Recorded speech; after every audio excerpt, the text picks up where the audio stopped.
Hello, I'm your everyday average Jonathan. Join me this week while I turn this into this, a rustic meat fork for a dear friend.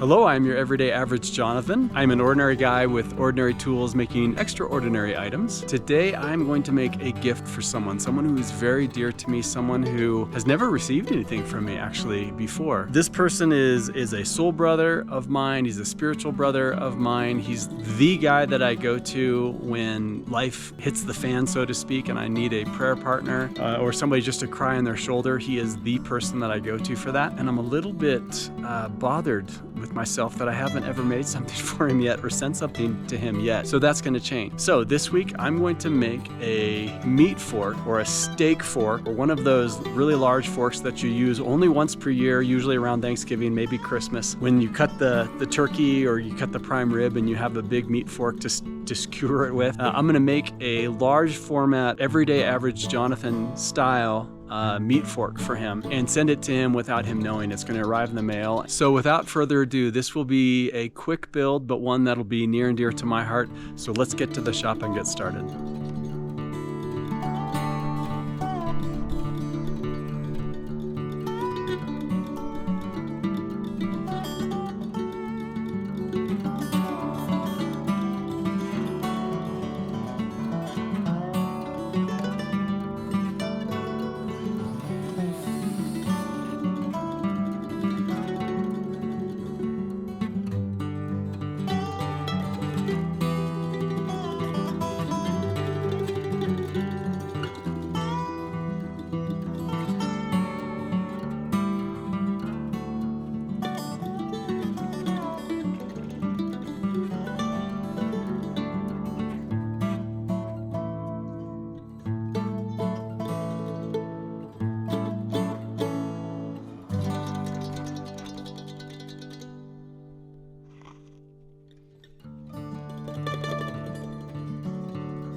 Thank you for joining me for that build. As I often say, and I certainly think this is true, and I hope it's true for other builders, when you are building something for someone in particular, during that time that you're building it, you get to think about them, what their perception or reception of the item is going to be. And I have a smile on my face because I was thinking that's a two-way street. If you're building something for someone that you care about, well, that's a potentially really positive thing. If you're building something for someone that gets on your nerves, that might not be such a positive thing after all. But anyways, this will be going in the mail to my friend Johnner. Johnner, I love you. Thank you so much for everything you do for me, for the world in general. Your positivity and your open, warm heart. I hope that you enjoy it. I hope that you use this twisted fork, this meat fork, more than once per year. As a matter of fact, I'm gonna put a little note in there that says that you gotta use it with your cereal each morning. So report back to me on how that goes. Anywho, until the next build, which is coming up shortly, God bless and have a great week.